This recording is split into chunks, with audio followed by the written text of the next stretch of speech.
Boa tarde, pessoal! Sejam bem-vindos a mais um encontro do Disse. Estamos mais uma vez aqui juntos e felizes, né? Para poder discutir mais um pouquinho sobre temáticas tão importantes que os estudantes do PPGS vêm pesquisando, discutindo, e a gente está muito feliz por estar aqui com vocês mais uma vez. Só relembrando, eu sou Mariana Lopes, né? Sou doutoranda do programa de pós-graduação em Educação Especial.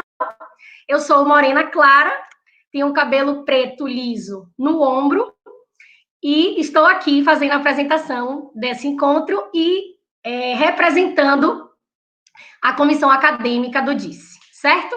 Então, queria que vocês ficassem bem à vontade, que hoje a temática é muito importante, super atual e muito bacana. Então, espero que vocês interajam com a gente, participem, podem colocar comentários e perguntas. Só um lembretezinho, quando vocês forem fazer perguntas, vocês colocam o nome pergunta em caps lock antes da pergunta, só para sinalizar para a gente e direcionar para qual apresentador da pesquisa você está falando diretamente, beleza? Então, esses são os informes de hoje. E como vocês já sabem, faltando 30 minutos para terminar nosso encontro, vai passar o link, né, que serve para vocês preencherem como avaliação, assim como presença do nosso encontro. E hoje temos como mediadora a nossa queridíssima professora Carla Villaronga, né, que é professora aqui do programa, nossa amiga, e vai estar discutindo hoje sobre uma temática que ela estuda, que ela pesquisa e ela vivencia. Então, a gente está muito feliz, né, de poder contar aqui com a professora Carla, que vai estar hoje aqui enriquecendo nossas discussões e mediando nosso bate-papo. Professora, seja muito bem-vinda e muito obrigada por estar aqui com a gente e ter aceito o nosso convite tão prontamente. A gente está muito feliz. Boa tarde para todo mundo. Obrigada, Mamari, obrigada para toda a organização, que eu acredito que esse é um dos cursos mais organizados que eu já vi. Agradeço. Estou me sentindo agora quase num programa de televisão, 5, 4, 3, vamos entrar. Muito, muito divertido viver essa experiência com vocês. Meu nome é Carla Villaronga, sou formada em pedagogia. Fiz mestrado na área de educação e formação de professores pela Unesp. O doutorado eu fiz aqui no programa que vocês estão vivenciando, né, no programa de educação especial com a Eniceia. Atuei 7 anos na licenciatura em educação especial enquanto pedagoga técnica e faz 4 anos que eu estou no Instituto Federal, trabalhando como docente e estou como professora colaboradora aqui do programa. Também faz esse período, 4 anos. Sou branquinha, tenho olho claro, o cabelo longo, que está sem pintar faz o tempo de quarentena. E o meu sinal é esse, tá bom? Então, bora lá. Eu quero dar boas-vindas ao pessoal que está assistindo. Tem um pessoal que está online aqui comigo também desde manhã. Então, o pessoal voltou às disciplinas de manhã após hoje. Teve disciplina à tarde. Vai ter o curso agora com vocês, né? E dar boas-vindas também para o pessoal que vai me apresentar, que são pessoas que eu tenho um contato próximo, que eu dialogo sempre e que eu tenho aprendido bastante, né, nesses últimos anos. Deixa eu ver se eu não esqueci nada da organização das meninas. Então, cada pessoa vai ter 15 minutos para apresentar. Faltando 5 minutos, vai aparecer na tela, que faltam 5 minutos para as pessoas finalizarem. Das perguntas, a Mamari já falou, e eu vou convidar a Ana Beatriz para apresentar o projeto dela que tem relação com o planejamento docente dos professores do Instituto e do ensino médio técnico. Então, boa apresentação, Ana. Obrigada. Vocês conseguem me ouvir? Sim.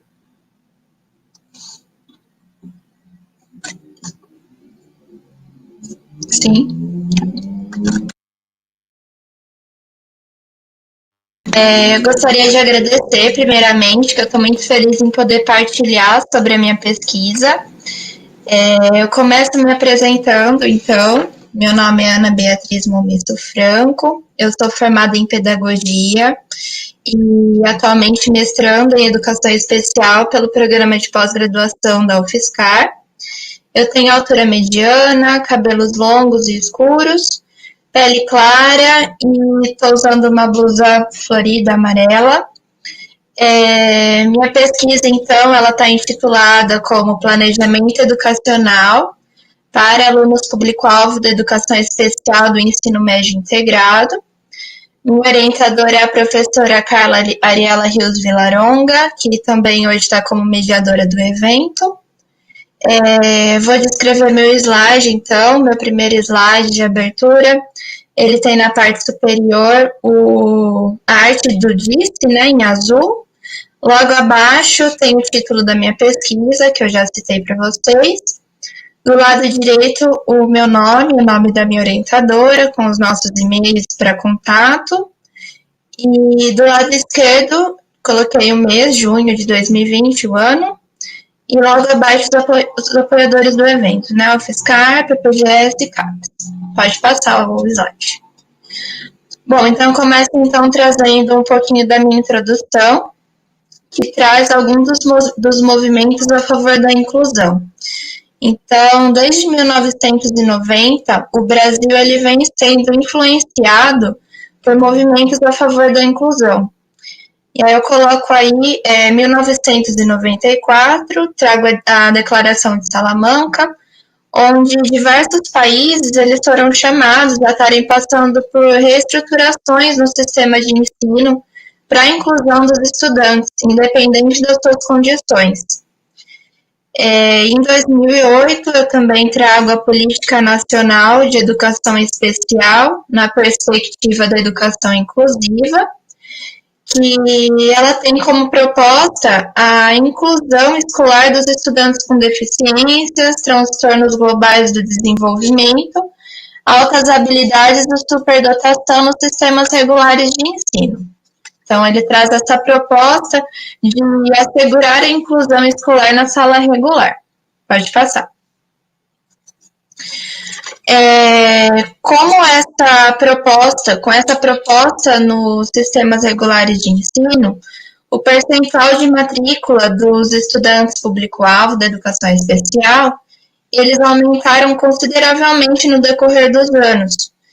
E com isso, eu trago um trecho aí no meu slide de Gatti e Barreto, que eles falam das mudanças que precisaram acontecer no currículo, na formação dos docentes, na infraestrutura das escolas, enfim,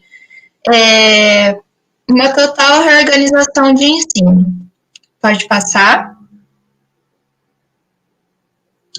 Com esse aumento do número de matrículas, então, a educação ela tende a se transformar para estar atendendo a necessidade de cada estudante, né? Eu trago nesse slide, então, uma fala de Carvalho, que ela traz o seguinte, né? Uma escola, para ser inclusiva, ela tem que remover todo tipo de barreira que impeça o acesso e a aprendizagem do estudante público-alvo da educação especial, assim como também a plena vida em sociedade, o convívio social, a participação, enfim. Pode passar. Nesse slide, então, eu trouxe numa forma mais visual, né, um gráfico em forma de barra, um gráfico de barras, de cor azul, onde eu trago dados do Censo Escolar de 2008 referente ao número de matrículas de estudantes público-alvo da educação especial. Então, a gente pode observar na educação infantil, eu trago um número de matrículas de 91.394 estudantes matriculados. No ensino fundamental, 837.993. E no ensino médio, 116.287. Então, nesse gráfico, é possível notar uma lacuna entre esses três níveis de ensino da educação básica. Mesmo que muito embora o número de estudantes público-alvo, ele continua em crescimento, ainda existe uma necessidade de ampliação dessas matrículas. No ensino médio, por exemplo, que é o foco da minha pesquisa, o número de matrículas ele vem crescendo consideravelmente, gradualmente, Em 2014, fazendo uma comparação com o censo que eu apresento de 2018, o número de matriculados no ensino médio era de 57.754, e já em 2018, como eu já apresentei, 116.287. Então, é possível ver esse aumento gradual. Pode passar. Diante desses números, então, eu trago também no meu referencial teórico a importância da pesquisa acadêmica voltada para esse público. Trago nos meus slides também uma pesquisa da Capellini, Araújo e Amorim, que eles apontam um número muito pequeno de pesquisas voltadas para a temática do ensino médio acerca do atendimento educacional especializado. Então, são poucas pesquisas, uma escassez de pesquisas voltada para esse nível de ensino para os estudantes público-alvo da educação especial. Pode passar. Nesse slide, então, eu trago o meu local de pesquisa, que é um campus do Instituto Federal de Educação, Ciência e Tecnologia, que, para quem não conhece, é uma instituição de ensino que ela atua na oferta da educação profissional e tecnológica, desde o ensino médio técnico até a pós-graduação. Os institutos, eles foram criados em 2008, com essa denominação de instituto, e eles representam um centro de grande excelência no âmbito educacional hoje no Brasil. Na educação inclusiva, então, os institutos, eles contam com os NAPNES, que eu trago aqui nos meus slides. Os NAPNES, dentre algumas denominações que ele recebe, ele se define como um núcleo de apoio às pessoas com necessidades específicas. E ele tem uma visão de educação especial, de educação inclusiva, o Instituto Federal, como algo muito mais amplo. Ou seja, eles não contemplam apenas os estudantes público-alvo da educação especial, eles vão um pouco além. Eles atendem alunos com distúrbio de aprendizagem, com transtornos, e pessoas em situação de vulnerabilidade social e educacional. O NAPNE, então, ele vem de uma resolução, que é a Resolução 137 de 2014, onde aprova o regulamento dos NAPNES. O NAPNE, como eu coloco também no slide, ele não substitui o AEE, o Atendimento Educacional Especializado. Ele é um apoio que propõe medidas inclusivas, promove apoio educacional, promove ações voltadas para a inclusão, mas ele não substitui a AE. Pelo fato de ele não ter uma figura de educador especial no NAPNE, né, o que é muito discutido nos institutos, e também por essas ações não ocorrerem prioritariamente na sala de recursos multifuncionais, nas CRMs. Pode passar? Então, nesse slide eu trago um pouco do planejamento educacional. No meu referencial, eu trago uma fala, né, de Lucchesi, de 2005, que o planejamento consiste em um processo onde se pode identificar problemas educacionais, incluindo a definição de prioridades, e levando em conta a relação entre os diversos níveis do contexto educacional, ou seja, o planejamento ele tem a finalidade de estar promovendo uma abordagem mais racional do processo de ensino e de aprendizagem. Em relação a esse planejamento, então, eu trago o PEI, que é o Planejamento Educacional Individualizado, que segundo Thanos Valadão, 2014, é um tipo de planejamento centrado no estudante com deficiência, o que ainda no Brasil não tem uma determinação legal, né, não tem uma lei que fale sobre isso, e que prevê a obrigatoriedade, então, de um PEI. Porém, é possível que a gente reconheça a importância desse instrumento no processo educacional dos estudantes público-alvo da educação especial. Eu trago também ao lado o AE, que é o Atendimento Educacional Especializado, como eu falei no slide anterior. Eu coloquei o PEI e o AE nesse mesmo slide para estar diferenciando, né? Então, o AE, ele difere do PEI, porque o AE ele é um plano que consiste no trabalho realizado com o aluno público-alvo em uma sala de recurso multifuncional. E esse planejamento ele é elaborado pelo professor da sala de recurso, enquanto o PEI ele é um documento muito mais amplo. Ele é construído ao longo da vida, ele favorece a construção de práticas pedagógicas voltadas para a inclusão da pessoa com deficiência. Pode passar.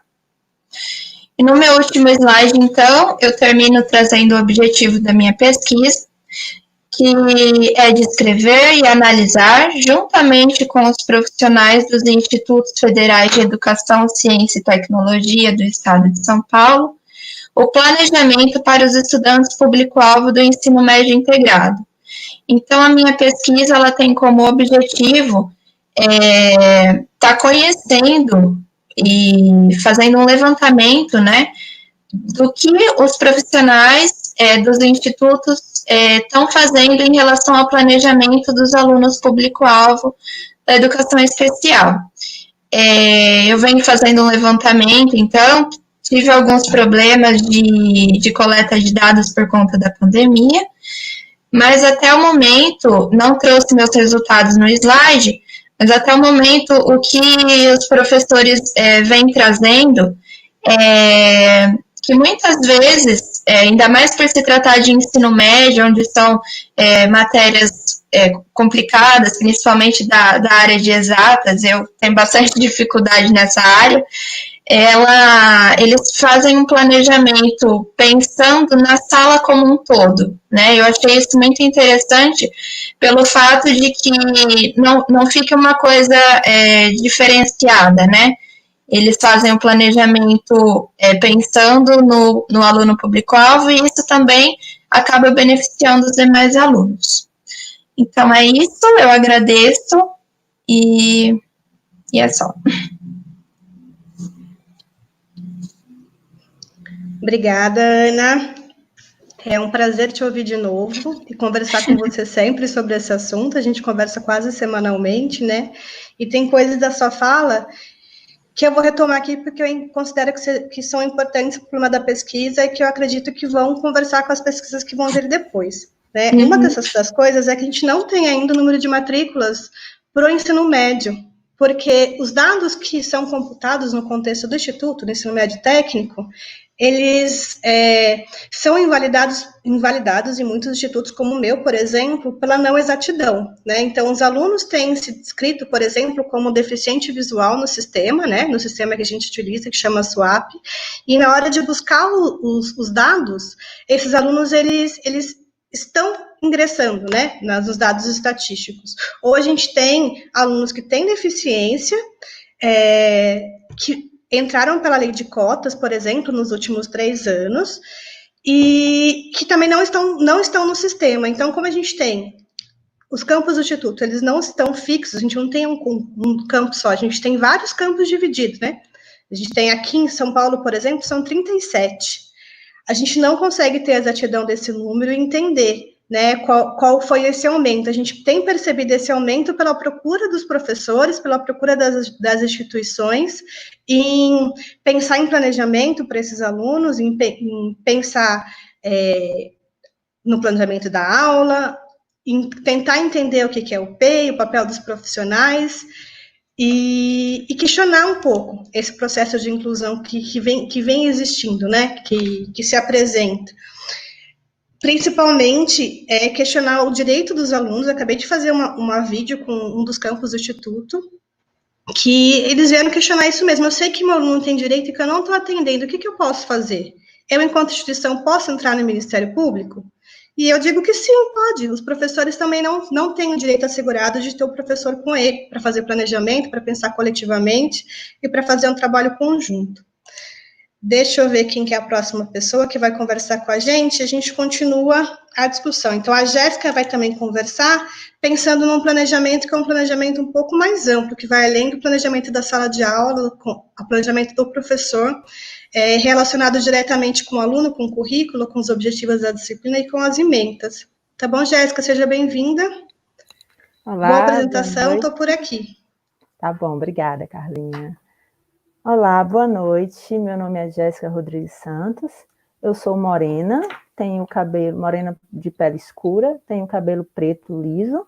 Estou vestida com uma blusa manga curta de estampa poá, de fundo preto e bolinhas brancas.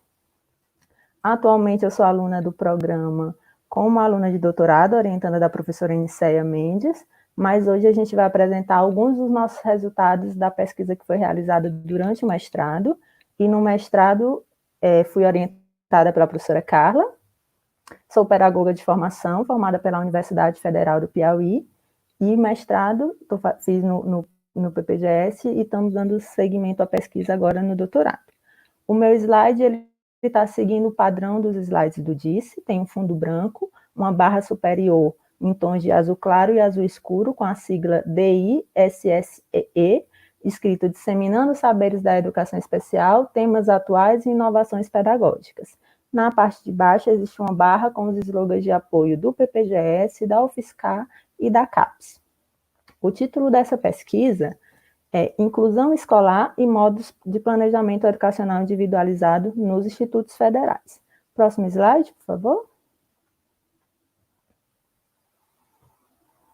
A nossa pesquisa, ela aconteceu no contexto dos institutos federais, mais especificamente no contexto do NAPN. No slide, eu apresento uma figura que possui a letra I e a letra F em quadradinhos verde claro, com um pontinho com uma bola vermelha, que é o símbolo IF, representando os institutos federais, escrito o nome Instituto Federal de Educação, Ciência e Tecnologia. Os institutos federais, eles fazem parte da rede APCT, que é a Rede de Educação Profissional Científica e Tecnológica. Essa rede foi instituída a partir de 1909, porém, os institutos têm data oficial de criação a partir de 2008, onde foi instituído o primeiro Instituto Federal. Atualmente, nós temos 38 institutos federais no país, e alguns deles foram criados a partir de 2009 e outros foram transformados de Cefetes para institutos federais. Os IFES ofertam, como a Ana já havia apresentado, ofertam educação superior, básica e profissional, sendo que a básica, o foco específico dos institutos é o ensino médio, e ele pode acontecer de forma integrada ao técnico ou subsequente. Atualmente, existe no país 644 campos. Essa pesquisa identificou 610 NAPNs, e os últimos dados que nós temos oficiais sobre institucionalização do NAPNs foi de que há 622 NAPNs em atuação nesse momento. Eu apresento no slide também uma imagem com fundo verde escuro, com a sigla NAPNA, NAPN, e embaixo escrito com letras verdes, Núcleo de Atendimento às Pessoas com Necessidades Educacionais Específicas. A Ana já apresentou o que significa a sigla NAPN, qual o contexto que ele participa da sua atuação nos institutos, e eu só vou acrescentar que ele foi criado a partir de 2001, é a primeira data de institucionalização dos NAPNs que a gente tem conhecimento a partir da literatura. Ele foi criado por meio do programa Educação Tecnológica e Profissionalização para Pessoas com Necessidades Educacionais Específicas, TECNEP. Popularmente, na época, ele ficou conhecido como Ação TECNEP, e o intuito era educar para a convivência, e educar tanto os estudantes como os profissionais da instituição. De forma geral, o NAPN é o setor dentro dos institutos federais que é responsável por promover ações relacionadas à inclusão escolar do estudante público-alvo da educação especial. Porém, existem alguns institutos, não é uma regra, são poucos os institutos, mas existem alguns institutos que, além do NAPN, possuem o NAF, que é o Núcleo de Ações Afirmativas, e as assessorias para ações inclusivas. Próximo, por favor.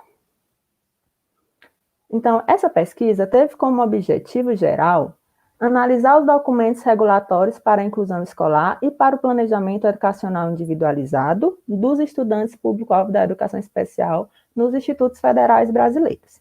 E, como específico, foram elencados 3 objetivos: identificar as diretrizes adotadas pelo NAPNE para a educação especial, caracterizar o NAPNE com base em suas resoluções de funcionamento, identificar, descrever e analisar as propostas de planejamento para o estudante PAE no contexto dos NAPNES. Próximo.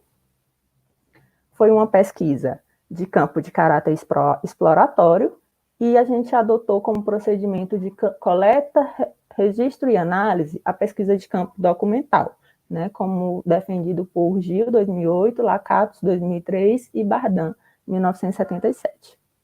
A coleta desses dados foi realizada por buscas nos sites dos institutos federais, foram realizadas 3 buscas em cada site e em todos os sites que estavam associados aos sites principais. Em torno de 55 sites foram consultados por 3 vezes. E além desses sites, ocorreu também a troca de e-mails com os profissionais do NAPNE. Ao todo, essa troca de e-mail resultou em 566 e-mails compartilhados. A coleta de dados resultou em 201 documentos. Próximo slide, por favor. Dentro desses 201 documentos, 105 fizeram referência, foram analisados porque faziam referência direta a regulamentações e ao planejamento educacional individualizado. Os demais foram descartados por não estarem dentro dos critérios de inclusão. E neles tinham cartilhas, horários, outras coisas relacionadas à educação especial, mas não inclusas dentro dos nossos objetivos. Nos resultados, eu apresento um gráfico onde eu trago o quantitativo dos principais regulamentos que foram analisados relacionados à educação especial. Nessa etapa do estudo, nós encontramos 63 documentos, sendo que 36 deles eram resoluções dos NAPNES, 14 eram resoluções que faziam referência à regulamentação da educação inclusiva dentro dos institutos, um documento fazia referência à implementação da terminalidade específica nos institutos, 4 deles abordavam as questões relacionadas à implementação dos núcleos de tecnologia assistiva nos institutos, e 8 abordavam questões específicas relacionadas ao atendimento educacional especializado. Observamos que, de forma geral, esses documentos eles apresentavam um certo equilíbrio entre os institutos do país, porém a gente identificou que o que acontece é que alguns institutos apresentavam muitas regulamentações e alguns institutos não apresentavam nenhuma. Próximo slide, por favor. Dentro da análise das resoluções dos NAPNES, a gente identificou o público-alvo a ser atendido pelos institutos. E aí, dentro das 36 regulamentações que foram analisadas, especificamente sobre as resoluções dos NAPNES, nós identificamos que quase 50% do público, 17 documentos, efetivamente, faziam referência aos estudantes que têm algum tipo de deficiência, transtornos globais de desenvolvimento, altas habilidades ou superdotação, que é o público apresentado pela legislação de 2016. Além dessas resoluções, 8 resoluções apresentavam, além desse público já apresentado, alunos com transtorno de aprendizagem, como também sendo público-alvo da atuação do NAPNE. 2 institutos apresentavam que atuavam junto com estudantes que tivessem em situação de desfavorecimento social devido à etnia, orientação sexual, gênero, credo, condições econômicas, necessidades específicas, alunos com altas habilidades, pessoas encarceradas, apenadas e adolescentes em conflito com a lei. Então, 2 institutos atuavam com um diverso público de estudantes. 2 resoluções traziam que atuavam somente com pessoas com deficiência. Uma instituição apresentou que atuava com pessoas que apresentassem necessidades próprias e diferentes das demais estudantes, mas não apresentou que necessidades seriam essas. E 8 resoluções não delimitavam, não apresentavam quais eram os estudantes a serem atendidos pelo núcleo. Próximo slide, por favor. Dentro da caracterização dos profissionais, nós trouxemos um gráfico que apresenta os profissionais que mais apareceram dentro das resoluções e os profissionais que fazem referência à atuação dentro do campo da educação especial. Entre os profissionais, o que mais apareceram foram os docentes dos institutos, né? 26 das 36 resoluções demonstraram que a participação dos docentes de diversas disciplinas dentro da atuação do NAPNE. 24 resoluções apontaram a presença do pedagogo e do técnico administrativo no NAPNE. 22 trazem a necessidade de um psicólogo, a atuação do psicólogo. 21 apresentam os discentes como participantes do núcleo e os assistentes sociais. 17 trazem a participação de familiares de estudantes. E aí 13 apresentam a atuação do intérprete de Libras no contexto do NAPNE. Somente 8 falam da atuação do docente de educação especial no NAPNE. 6 trazem a participação do psicopedagogo. 3 falam da atuação do docente habilitado em Libras, do transcritor de Braille e do revisor de Braille, e somente 1 fala sobre a presença do guia intérprete e instrutor de Libras. Próximo slide. Então, dentro desse contexto do NAPNE, a gente focou o olhar especificamente sobre os documentos que fazem relação direta ao planejamento, mais especificamente ao PEI. Dentro desses documentos, nós encontramos 42 documentos que faziam algum tipo de referência ao planejamento. Portanto, a Ana já trouxe um pouco o que seria o PEI, né? Então eu vou complementar, que o PEI é um documento a ser elaborado com autorização, baseado na realização de avaliações sobre as preferências do estudante e as habilidades que necessitam ser aprendidas por ele. Esse planejamento objetiva prever que tipos de suportes, serviços e adaptações são necessários na vida escolar desse estudante e em seu processo de transição para a vida adulta. E aqui eu quero abrir uma ressalva e esclarecer para vocês o seguinte: no Brasil, como a Ana já falou, não existe regulamentação legal. Porém, nos outros países que já há uma regulamentação legal, a gente precisa fazer uma diferenciação. Todo estudante público-alvo da educação especial ele tem direito ao PEI, porém, nem todo estudante público-alvo da educação especial precisa de um PEI. O que eu quero dizer com isso? Existem diversas estratégias que favorecem a inclusão escolar dentro de uma instituição. Entre eles, a gente pode falar do desenho universal da aprendizagem, do ensino diferenciado, do ensino colaborativo, da atuação dos profissionais de apoio. Isso só é alguns dos que eu estou trazendo aqui. Existe tutoria de pares, existem diversas outras coisas que são ações que favorecem a inclusão do estudante público-alvo da educação especial no contexto da classe comum. Então, quando que um estudante vai precisar de um PEI? Quando eu tenho todos esses suportes na classe comum, mas ainda assim esse estudante apresenta defasagem com relação ao seu processo de ensino-aprendizagem.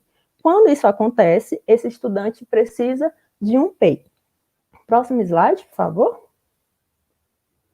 E aí, com base em Amado, MC Bryden, de 2008, a legislação dos Estados Unidos, de 2004, Thanos Valadão, 2011, a gente apresenta quais são as etapas de elaboração de um PEI.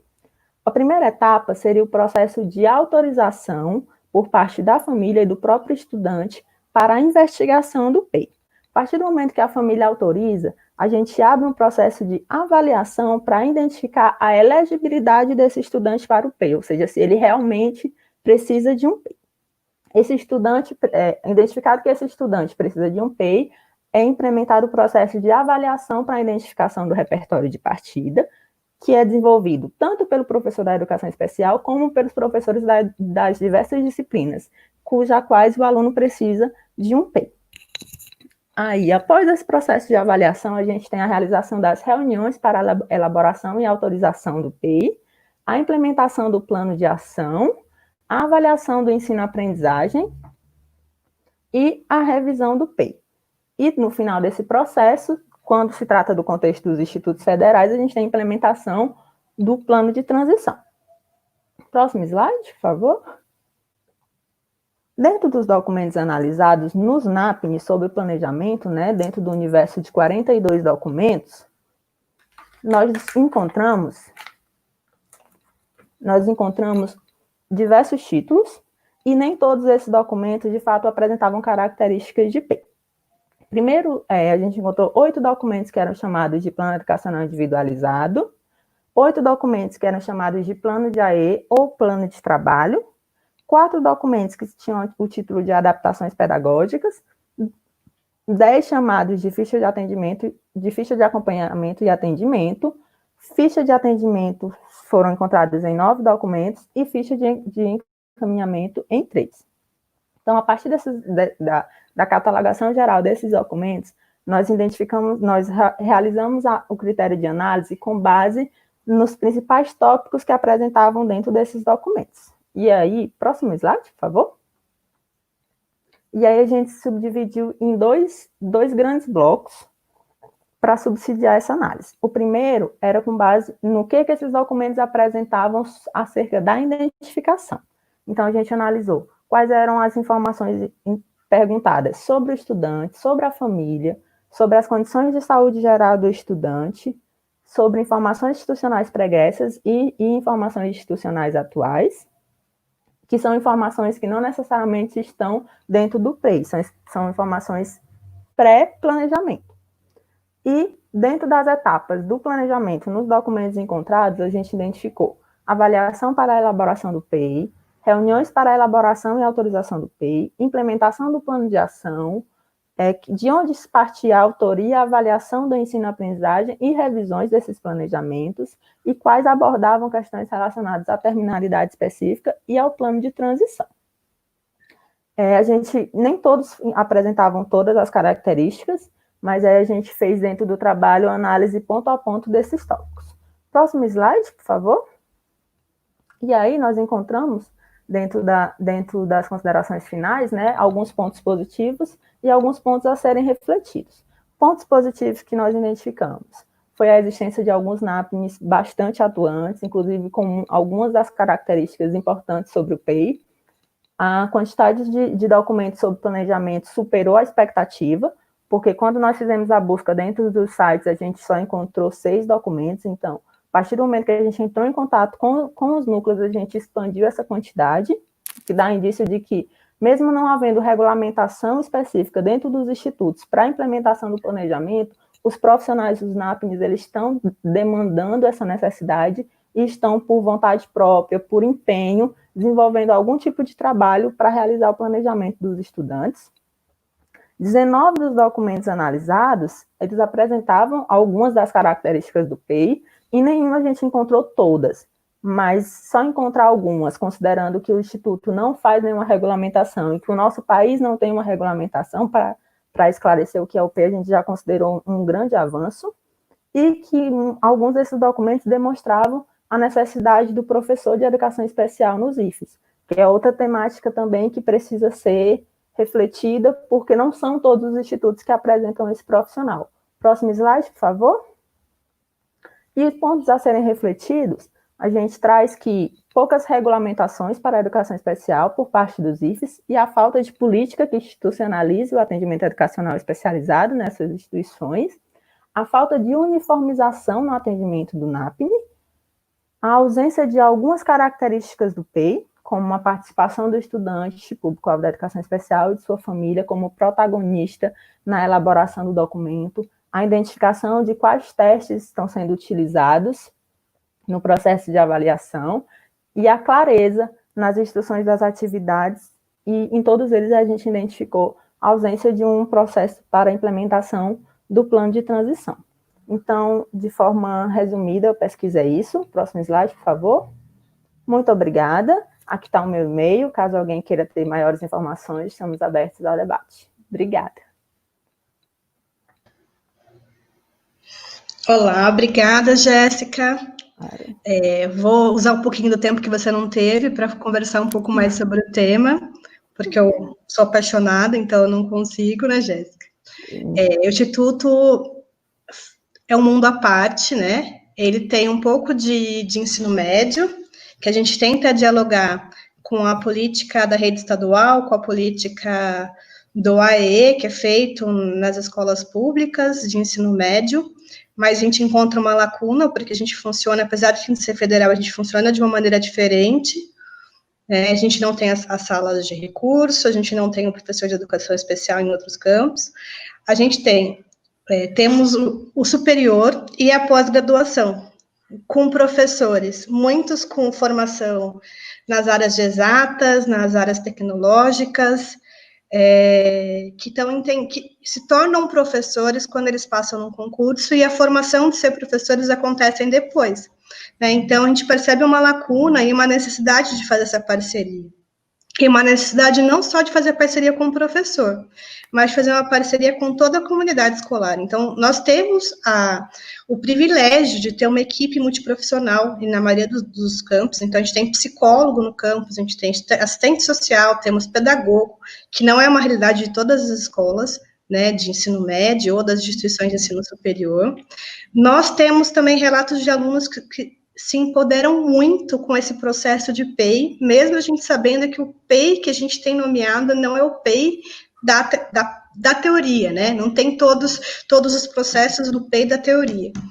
E a gente tem percebido quanto eles chegam no instituto entendendo que alguns que é um favor, que estamos fazendo algo a mais do que deveríamos, e o quanto eles começam a reivindicar e lutar pelos direitos no segundo ano, no terceiro ano de ensino médio, quando eles podem falar sobre eles, e podem falar sobre eles com os professores, com as famílias. Então tem uma mediação feita também com as famílias, porque a gente forma profissionais, e isso é muito rico. E nos dá base também para discutir um pouco do ensino superior, né? Nossas pesquisas, as que foram apresentadas, têm relação com o ensino médio, mas a gente consegue dialogar também quando a gente vai falar sobre o Instituto para o Ensino Superior, porque, vamos entrar lá no trabalho do Luiz Renato, nós temos também um processo de entrada no ensino superior, né? Esses alunos, eles vivenciaram a educação básica, vivenciaram o ensino médio, e agora, alguns pela política de cotas e outros pelo ingresso, têm entrado no ensino superior das universidades federais, municipais, nas universidades privadas, por outros programas, né, Renato? Então, eu vou deixar o Luiz Renato, que tem mais informação sobre isso, que eu, contar um pouco para a gente, como que foi isso, como é esse panorama dos estudantes público-alvo da educação especial no ensino superior. Então, boa noite a todos. Meu nome é Luiz Renato e esse é meu sinal em Libras, um R, configuração de mão em R, fazendo o movimento de escovar o cabelo. Eu sou uma pessoa de pele clara, olhos e cabelos claros também. Estou com uma blusa verde e o meu fundo é branco.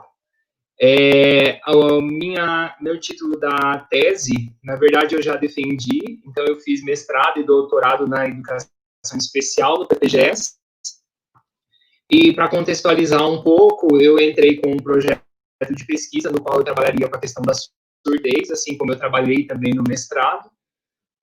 Aí foram acontecendo muitas coisas, dentre elas, o divisor de água, eu brinco com a Cris, que é antes do carnaval e depois do carnaval. Para entrar, eu entrei com um projeto, aí antes do carnaval, eu tinha um outro projeto que eu ia pesquisar sobre diversidade na comunidade surda, e aí depois do carnaval, eu mudei de novo o projeto e falei para ela que eu queria trabalhar com estatística aplicada à educação especial. Pensei até que ela não fosse aceitar, porque a maioria dos trabalhos da Cris é na área de surdez, mas ela acabou aceitando. E aí, para isso, a Cristina, então, a minha orientadora foi a professora Cristina Lacerda, e a minha co-orientadora, a professora Elisângela Lise, que é aqui da minha universidade, a UTFPR, Universidade Tecnológica Federal do Paraná. Então, eu tive uma orientadora e uma co-orientadora. A minha co-orientadora, ela é estatística de informação. Pode passar.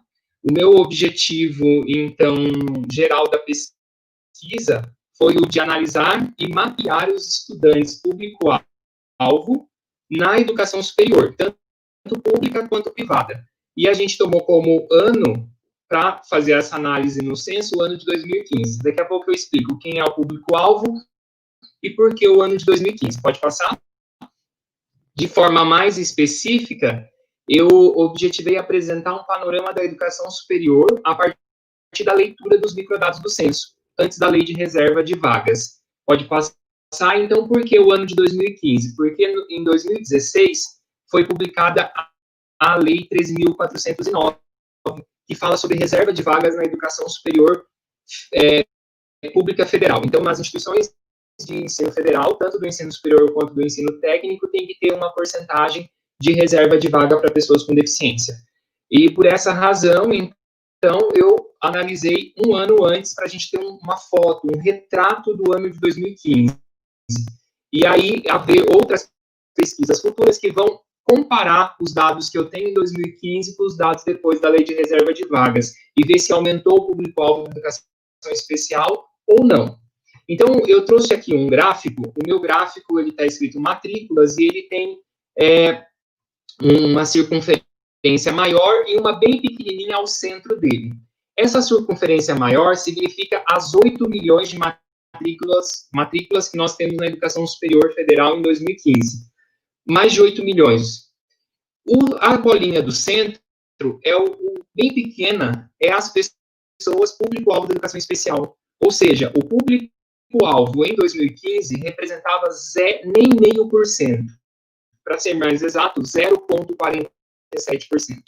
Então, quer dizer, nós temos um público-alvo bastante pequeno na educação superior, mas é claro que vem progredindo ano a ano. Se a gente pegar o primeiro censo que conta as pessoas com deficiência na educação superior brasileira, ele é de 1999. Lá em 99, nós tínhamos 135 estudantes com deficiência. Em 2015, nós passamos de 135 estudantes para quase 40 mil estudantes. Ou seja, nós tivemos um aumento de mais de 28.000% de estudantes público-alvo da educação especial. Deixa eu baixar aqui o meu microfone. Vejam se melhorou ou não. Vocês vão me avisando se o áudio ainda está muito alto ou não. Ok? Então tá. Nós então passamos. Ainda está ruim? Ué, não sei então como é que dá para fazer aqui para melhorar. Não, dá para ouvir ou não? Deixa eu ver.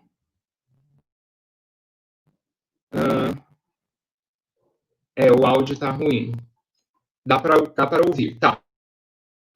Eu abaixei um pouco mais, mas não sei se ficou bom ou não. Então, nós passamos de 135 estudantes em 1999 para quase 40 mil estudantes em 2015. Ou seja, nós tivemos um aumento de estudantes muito grande na educação superior. Pode passar o próximo slide.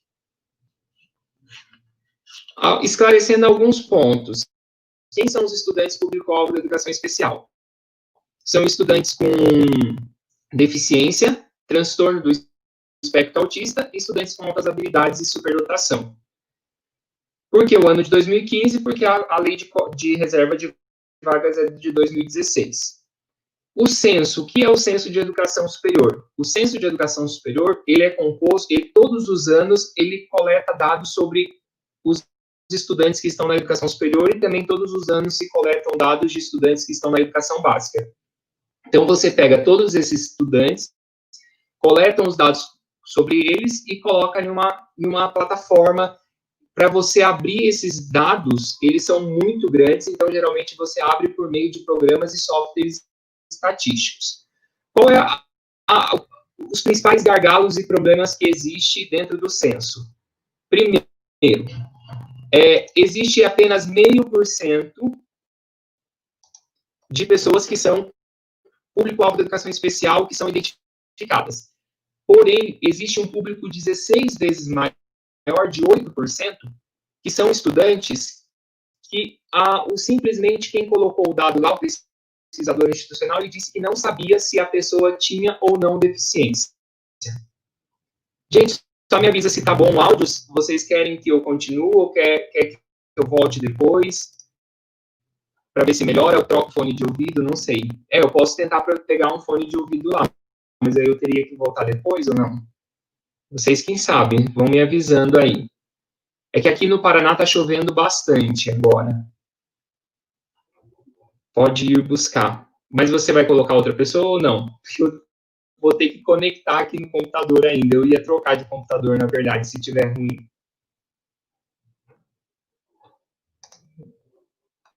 Vão me dizendo aí.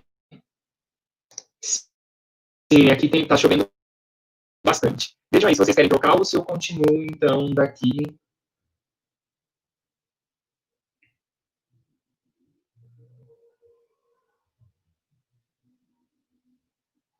Tá, enquanto vocês decidem, então, eu vou dar uma continuidade. Então depois eu volto a partir daqui da tabela para dar continuidade, então, na minha fala. Pode ser? Enquanto eu vou lá buscar. Pessoal, então, enquanto o Renato vai buscar o fone,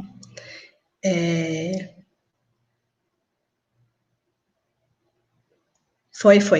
Enquanto o Renato vai buscar o fone, eu vou conversar um pouco sobre o que vocês estão pontuando aqui no chat. E aí a gente traz a Lu daqui a pouco? Ou a gente vai voltar ao Renato antes? Então, eu vou conversar um pouco sobre o que vocês estão pontuando e trago a Lu. Vocês estão com algumas curiosidades sobre como acontece, então, o processo de PEI nesses níveis de ensino que não possuem educador especial. Então, como que se faz? Se a política está prevendo de alguma forma que esse PEI é feito pelo professor de educação especial. Então, vamos tentar subir a Lu. Vamos ver se a Lu está aqui. E a Lu vai contar um pouco para a gente o que os professores de educação especial têm feito nesse contexto.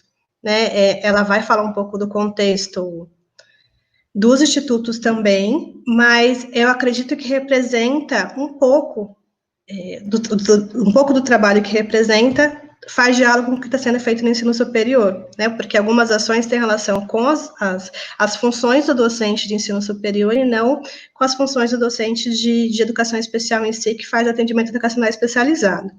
Então, bora, Lu, vamos entrar com você, depois a gente volta com o Renato. Tá ok. Pode colocar o slide.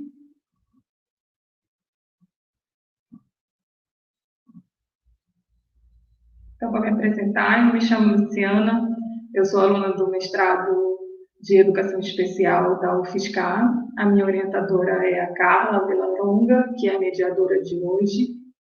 Eu trabalho no Instituto Federal do Amapá e sou professora da área de Educação Especial e Inclusiva.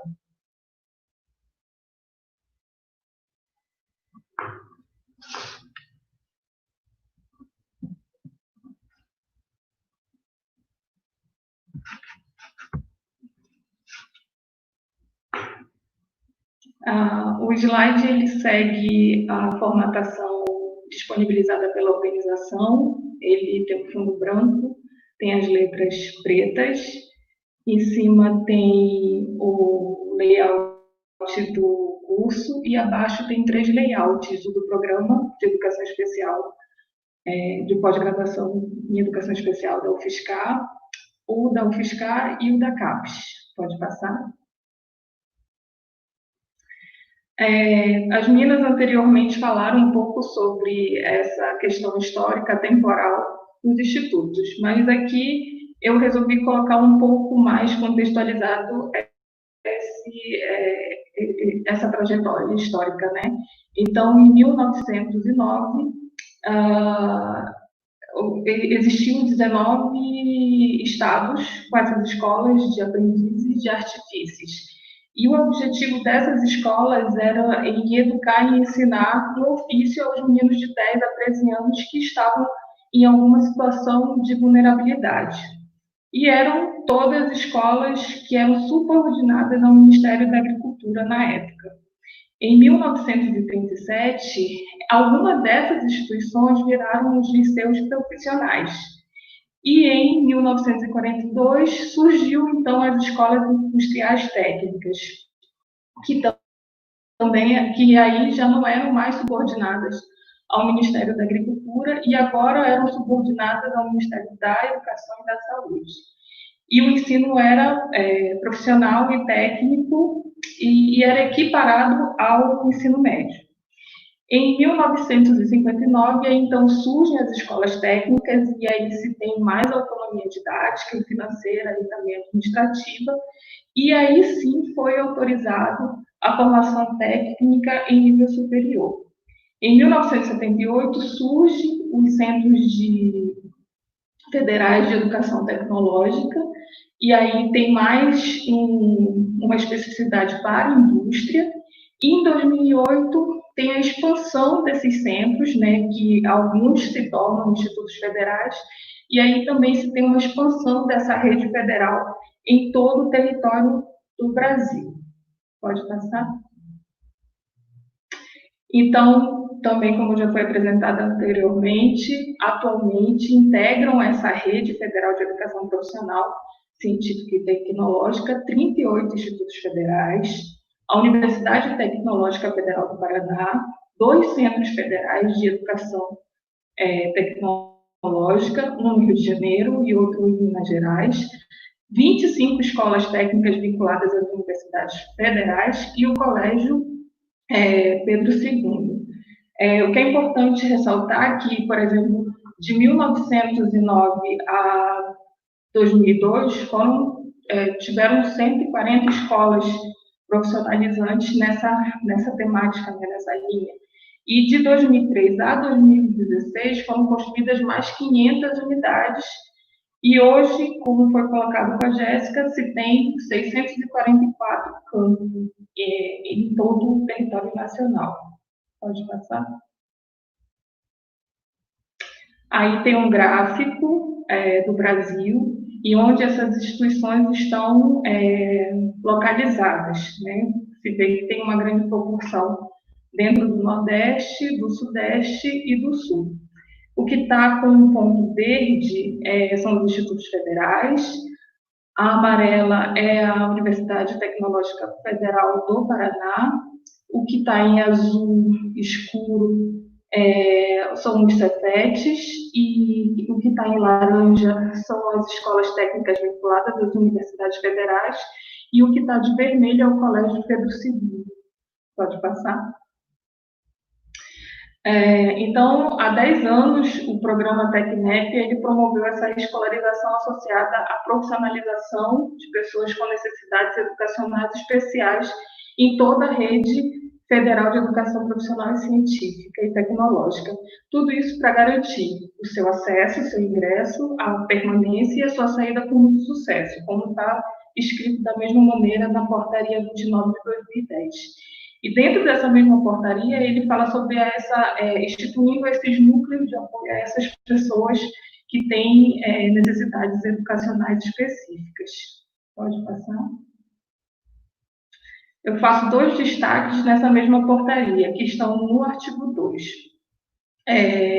que é a letra A, que é implementar políticas públicas para a inclusão de pessoas com deficiência, superdotação e com transtorno global de desenvolvimento, além de outras necessidades específicas, que aí ele coloca o público que tem que ser acompanhado pelo NAPIM, e também a letra C, que fala sobre fomentar a criação desses núcleos de atendimento às pessoas com necessidades educacionais especiais. Tudo isso a partir desse decreto de 29, essa portaria 29 de 2010. Pode passar? E aí, dentro da minha pesquisa, quando a gente vai falar em atuação, a gente também remete um pouco à formação. E aí eu fui ver, dentro dos documentos nacionais, o que é que tinha, o que é que falava sobre a formação, que aí eu teria uma ideia do que seria essa atuação desse profissional. Então, no parecer 17 de 2001 e na resolução 02 de 2001 também, eles falam que esses professores eles têm que ter formação no curso de licenciatura em educação especial ou em uma de suas áreas. Mas aí eu destaco o que vem logo depois, que seria a letra B, que além disso eles teriam que comprovar, né, a complementação dos estudos ou pós-graduações nas áreas específicas da educação especial, posteriores às licenciaturas das diferentes áreas de conhecimento. Na política de 2008, na política nacional de 2008, que até agora está em efetivação, diz o quê? Diz que esse professor ele deve ter como base na sua formação inicial e continuada conhecimentos gerais para o exercício da docência e conhecimentos específicos da área. Na resolução 04 de 2009, o destaque vem no artigo 12, que ele diz o quê? Diz que o professor ele deve ter formação inicial, que habilite para o exercício da docência, e formação específica para a educação especial. Então, aí a gente já tem um cenário de como seria a formação desse professor que vai atuar dentro do atendimento educacional especializado. Pode passar. E nas diretrizes operacionais da educação especial para o atendimento educacional especializado, ele diz que o professor, para o exercício da docência do AE, ele tem que ter a formação inicial, que habilite para o exercício da docência, e a formação específica da educação especial, tanto na formação inicial como na formação continuada. Pode passar. E aí vem o objetivo da minha pesquisa, que é justamente descrever e analisar a atuação desse professor da área da educação especial dentro dos institutos federais, né? Dentro dos institutos. E aí, pode passar. A gente fez uma pesquisa no Brasil todo para verificar onde tinha esse profissional. E aí nós notamos onde está o mapa do Brasil e está em vermelho em destaque os locais onde tem esse profissional, tanto efetivo como substituto. E o que é que a gente notou durante a pesquisa? Que são profissionais que se divergem, né? Existem duas categorias bem nítidas. Tem o professor que é para o atendimento educacional especializado, que é como falam nos documentos, nas diretrizes lá, quando dá as atribuições, que dá 9 atribuições para esse professor, de como tem que ser a atuação dele. Na sua maioria, são professores para o atendimento educacional especializado, mas também há um professor que é da educação especial, que não é necessariamente ou exclusivamente, vamos colocar assim, só para o atendimento. Então, tem no Norte esse profissional, tem no Nordeste, tem no Centro-Oeste, tem no Sudeste e tem no Sul, mas a maior concentração é no Sul, porque no Sul tem em todos os estados e em todos os estados e quase todos os institutos. Só um instituto que não tem. Fora esse instituto, todos os institutos no Sul, ele tem esse profissional. E a maioria desse profissional que está atuando dentro desses institutos, eles são para fazer o acompanhamento do atendimento educacional especializado. Pode passar, eu acho que finaliza, né? Eu ainda estou em processo ainda de categorização dos dados, por isso que eu não coloquei muita coisa. E acho que é só. Obrigada, Luciana. Vou tentar falar pouco para dar tempo de todo mundo falar também. Eu acredito que a fala da Luciana e a fala das pessoas que vieram anteriormente nos questionam, e até a fala de vocês, sobre o papel do educador especial no ensino médio, no ensino superior, né, e a forma que deve ser feito esse apoio, né, para esses alunos, público-alvo da educação especial, os estudantes que têm ingressado nesse nível de ensino. O Renato vai trazer para a gente de novo. Renato, você consegue voltar? Deu certo? Deu certo? Sim, agora não sei se o áudio melhorou. Melhorou. Vai então falar um pouco do panorama e a gente volta às discussões depois da apresentação da Veridiana. Tá bom, Renato? Tá bom. Com você. Ok, então eu parei ali quando eu estava falando sobre o que é o Censo da Educação Superior, que ele é coletado anualmente, tanto da educação básica quanto da educação superior. Eu já apresentei para vocês aquele gráfico anteriormente, que mostra que nem 0,5% dos alunos que estão na educação superior são público-alvo da educação especial. Só que quando a gente abre os microdados do censo e a gente olha lá dentro dele, a gente percebe que 0,5% tem deficiência, está lá com a deficiência dele. Mas 8%, ou seja, 16 vezes mais, o pesquisador institucional colocou lá no censo que ele não sabe se a pessoa tem ou não deficiência. Ou seja, são quase 800 mil alunos que não se sabe se tem ou não deficiência. Ou seja, existe uma subnotificação muito grande dos dados. Uma outra questão que a gente encontrou um problema foi da superdotação em altas habilidades. na Universidade Federal do Ceará, quando você entra no site deles, eles apresentam que eles têm 5 alunos com altas habilidades de superdotação, mas no censo eles colocaram 3.000 estudantes. Foi um erro que aconteceu em 2015 e 2016, mas eles não arrumaram no censo e se transformou uma coleta oficial. Foi um erro na hora do aluno entrar, como é altas habilidades a letra A, então ela aparece primeiro, aí já estava marcado, o aluno nem se deu conta de desmarcar, e aí foi considerado um monte de estudantes com altas habilidades. Um outro erro foi no Mato Grosso do Sul, em que uma faculdade de 1.200 alunos declarou que tinha 400 alunos com deficiência intelectual, 30% da faculdade.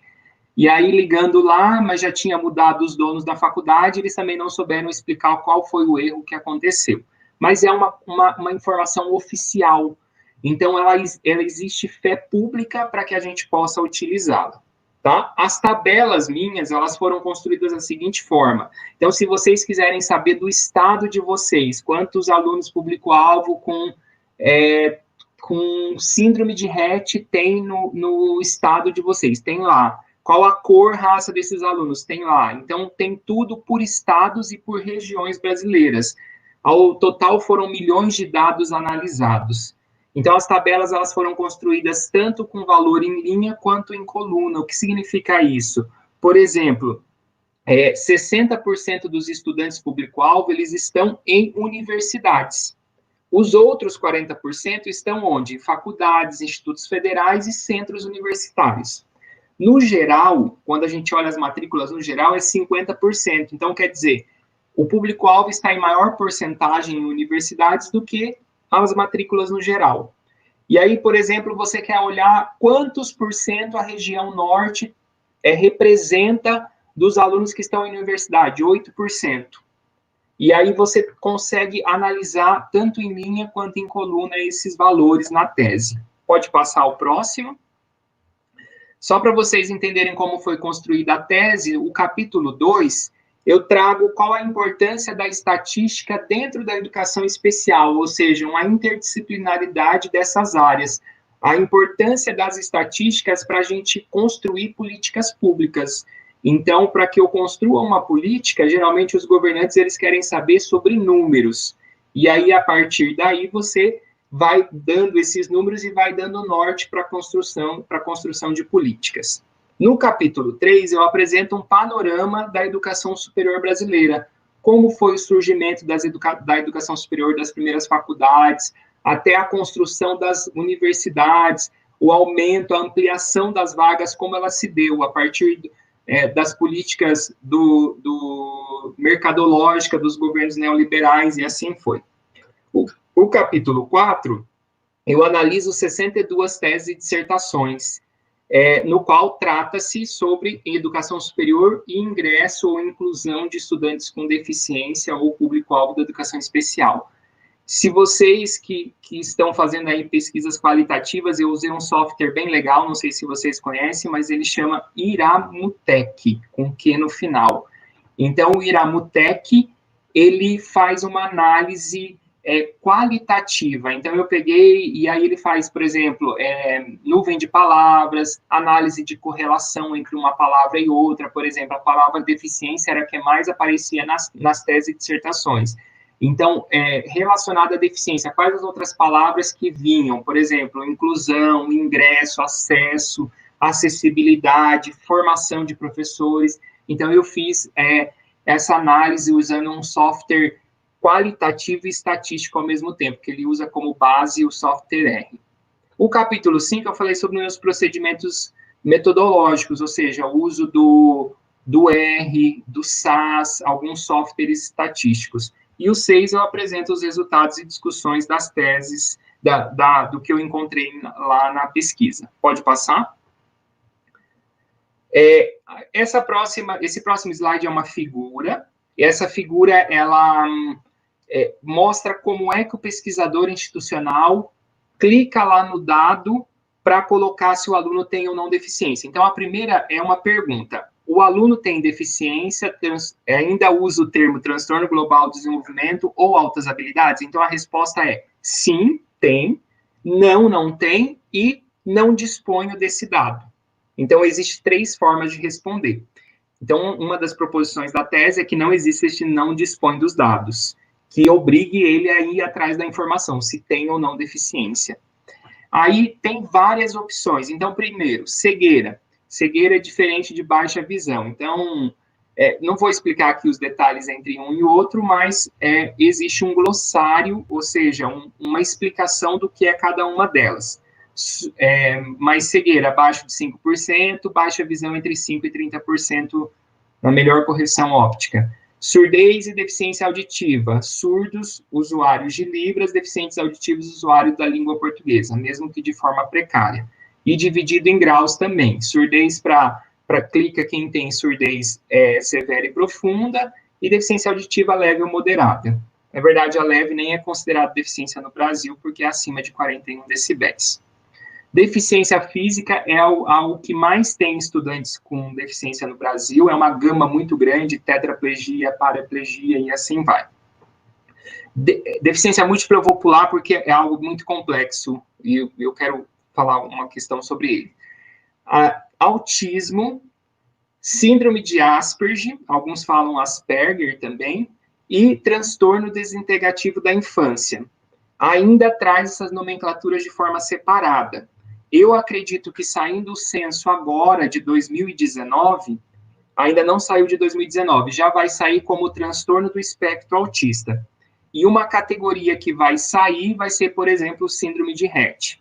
Pasmem vocês, mas existem síndromes de Rett na educação superior, apesar de ser uma deficiência, uma síndrome bastante comprometedora do sujeito, né? É uma mutação cromossômica que acontece. Altas habilidades e superdotação, também tem a explicação sobre o que é o potencial elevado em uma ou mais áreas, e aí fala quais são as áreas. Surdo-cegueira não é considerado deficiência múltipla, né, porque é uma única deficiência, e aí eu vou lá para deficiência múltiplas. Então, quer dizer, se eu marco deficiência múltipla, eu não preciso dizer qual a deficiência que ele tem. Se ele, por exemplo, é surdo e deficiente físico, eu só marco deficiência múltipla.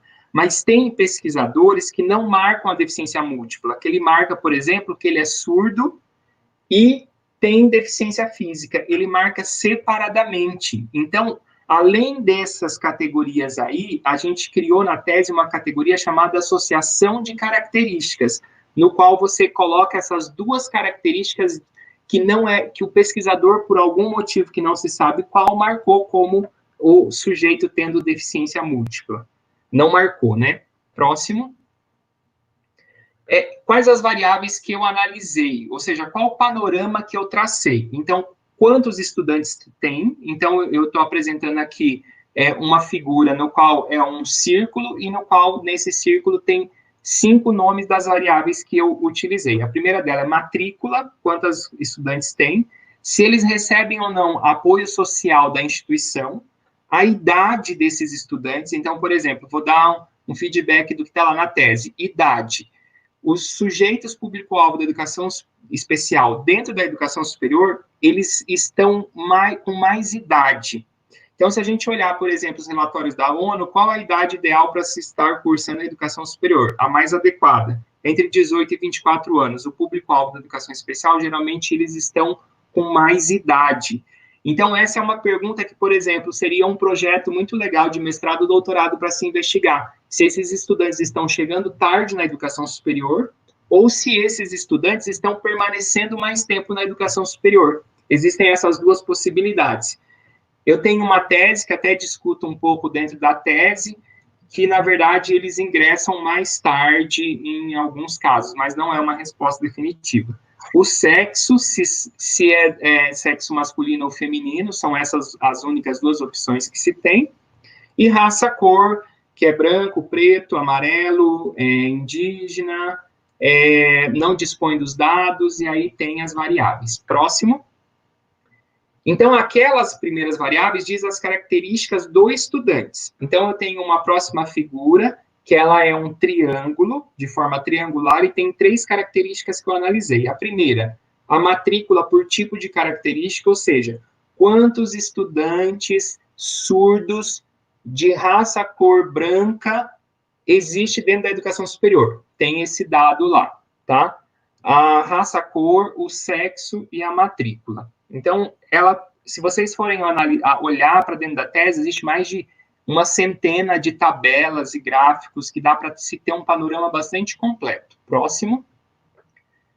E essas as variáveis, eu fiz agora uma figura no qual existem vários níveis dela e eu falo quais são as características da instituição em que esse estudante está cursando a sua graduação.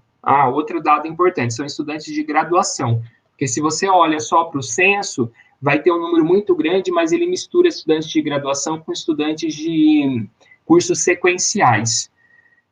Então, assim, qual a organização acadêmica? Então, por exemplo, se é centro universitário, universidade ou faculdade ou instituto federal. E Cefet, que ainda hoje existe, por exemplo, o Cefet de Minas. As maiores IES no Brasil, então, por exemplo, qual a maior instituição de educação superior do Brasil? A Unopar. A Unopar é a instituição, apesar dela ser a maior, ela é a instituição que tem mais estudantes público-alvo da educação especial? Não.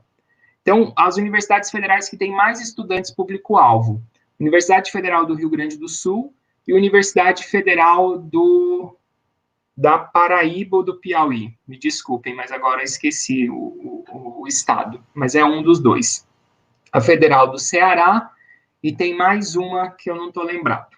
Os cursos mais frequentados, esse é um dado bem legal. Então, por exemplo, uma das discussões que existiam na área de educação especial era a seguinte: a deficiência dele vai fazer com que ele escolha um curso que é mais próximo da deficiência. Isso é um mito. Então, por exemplo, nos meus dados eu encontrei, estatisticamente, a gente pode conseguir provar que não, que na verdade ele é levado por uma escolha mercadológica. Por exemplo, qual é o curso no Brasil que tem mais estudantes? Direito. E qual é o curso que tem mais estudantes público-alvo no Brasil? Direito. Ou seja, o estudante público-alvo é levado pelas mesmas escolhas que os estudantes e as matrículas no geral. Encontrei algumas teses também que coordenam essa questão que eu estou falando. Aí, áreas frequentadas, se ele é da área de humanas, da área de exatas, da área de saúde, qual é a área que ele frequenta, se ele fez ou não mobilidade acadêmica no país, fora do país. A organização administrativa, a maioria dos estudantes, percentualmente, tá? Eles estão na rede federal, lógico que em quantitativo, eles estão no ensino privado, como 70% da educação superior brasileira, os turnos, enfim, existem várias variáveis. Pode passar, que o meu tempo está acabando. Considerações finais. Existe uma subnotificação dos dados. Quando eu dou a opção para o pesquisador institucional marcar lá, não disponho dos dados, então, por exemplo, na raça-cor, o estudante não quis declarar a raça-cor dele, ok, é um direito dele. Mas quando eu deixo o pesquisador e ele pode marcar, não dispõe dos dados, ele se exime e não marca esse dado. E o que vai acontecer? A gente não tem um panorama tão legítimo dessa forma. Existe muita variação entre os estados do Brasil, mais do que nas regiões. Acabou meu tempo, ok, mas já 2 minutinhos. Existem muitas variações entre os estados, mais do que nas regiões. Autodeclaração, eu poderia falar como é feito a coleta dos dados no IBGE, que existe a autodeclaração, mas existe também a heterodeclaração. Nos dados do censo só pode a autodeclaração, isso pode estar causando uma subnotificação. O DSM-5, que não é atendido, e esses outros dois eu não vou entrar no mérito, porque já acabou o tempo, mas seria sobre os transtornos funcionais específicos, dislexia, disgrafia, e etc., que não são contados, e a banca biopsicossocial, que é o que eu mais rezo para que aconteça isso em breve, e o estudante não tenha que ter um laudo CID, um CID-10, mas é que ele tem um CIF, ou seja, um laudo funcional, e não um laudo estatístico. Mas, enfim, pode passar. Essas são as minhas principais referências, pode passar mais um, que é basicamente o IBGE e o INEP, mais um. E na minha banca, só para constar, assim, foi muito legal, porque acho que a maioria de vocês que trabalham na educação especial já leram alguma coisa escrita Janussi, né? Ela é uma das das que começou todo o processo de educação especial no Brasil. E quem participou da minha banca de defesa e qualificação foi o filho dela, que é um estatístico do IBGE. E ele veio contribuir bastante para a pesquisa, foi muito legal. Deixo aqui meu e-mail, vi que tem bastante gente pedindo os materiais, podem escrever que eu encaminho para vocês os slides. Legal, Luiz Renato, obrigada. Seu trabalho aumenta a minha curiosidade de saber como está em 2020, qual que é o número de estudantes, né? Quais são os cursos que eles estão realizando, porque continua esse mito ainda, a gente percebe dos professores que tem um curso específico para cada deficiência, a gente sabe que não, né? O que falta são as acessibilidades em todos os cursos para todas as deficiências, e não um curso específico para fazer essa relação, né?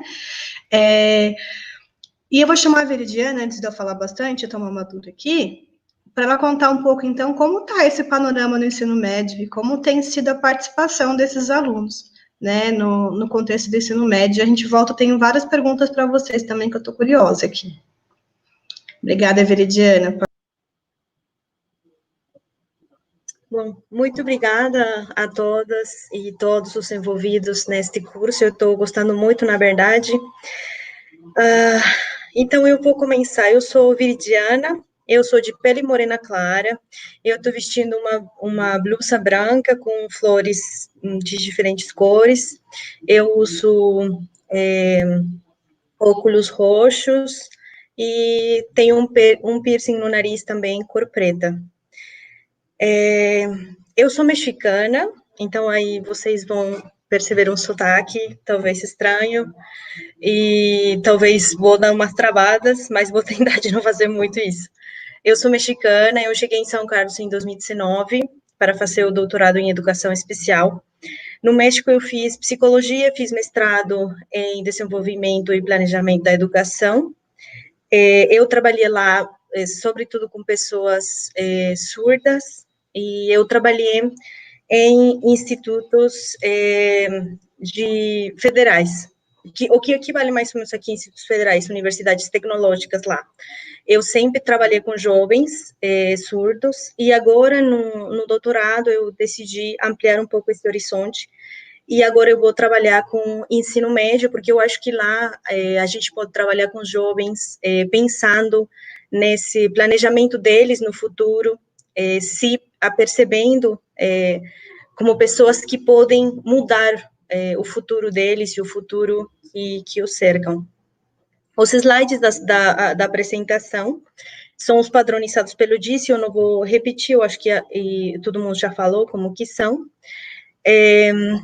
Então, nesse primeiro slide, eu tenho o nome da pesquisa, estudantes, participação de alunos com deficiência no ensino médio, o meu nome, Miriam Viridiana Verástegui Juárez, o meu e-mail, verasteguijv@gmail.com, e o nome da minha orientadora, a doutora Juliane Aparecida de Paula Pérez Campos. Então, no próximo slide, por favor, está escrito de lado direito, problema de pesquisa, e no centro tem uma figura, que são 3 círculos de cor azul, são 2 de base, e um acima deles, que está no centro, e esses círculos estão entrelaçados. No círculo de cima diz participação, participação, acordos internacionais e política pública nacional, que quer dizer que, por exemplo, na Convenção dos Direitos sobre as Pessoas com Deficiência e em outras políticas também, se fala sobre a importância da participação em todos os âmbitos da vida desse grupo de pessoas. No círculo de baixo, do lado direito, está escrito ensino médio regular, porque um dos objetivos deste ensino médio regular é o exercício da cidadania. E esses 2 elementos entrelaçados nos dão um argumento para refletir como que os estudantes com deficiência estão participando nas escolas e se formando para exercer a cidadania, atendendo a essas políticas nacionais e internacionais. Finalmente, no círculo do lado esquerdo, diz sobre as pesquisas que eu encontrei, porque essas pesquisas que tratam sobre ensino médio regular e alunos com deficiência estão focadas, sobretudo, em ensino-aprendizagem. E só tem 5 delas que falam sobre a participação, ou como que a experiência, como que os alunos enxergam essa inclusão no ensino médio. Bem, deixa eu... Desculpa, que eu estava escrevendo no chat, de repente, pensei que era para mim. No próximo slide, por favor.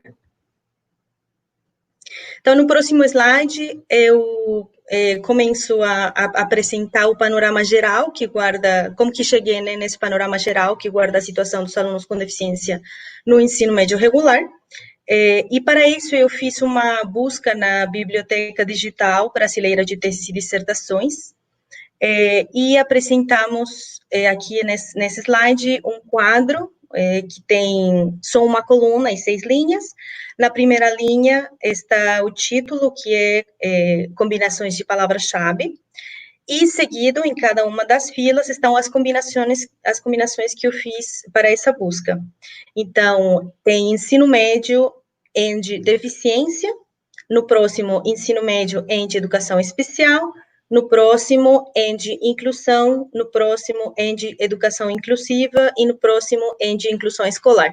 Então, eu fiz uma combinação de ensino médio com cada uma delas, né, que eu pensei que poderia ter impacto nessa inclusão escolar, e foi assim que eu cheguei nessas 103 pesquisas. No próximo slide, por favor. Então, os dados encontrados, né, a busca eu fiz em abril desse ano. Então, eu encontrei 103 documentos, 11 teses e 92 dissertações defendidas entre o ano 2005 e 2019. A maioria delas, 66, foram defendidas entre o ano 2013 e 2018. E o público-alvo das pesquisas são... a maioria, alunos com deficiência auditiva, que são 40 pesquisas, né, com o público-alvo de pessoas com deficiência auditiva, 36 para alunos com deficiência visual, 17 no específico, o que quer dizer que não tinha um público-alvo específico, só alunos com deficiência, intelectual 5 textos, para surdo-cegueira 1, e para transtorno geral do desenvolvimento 3.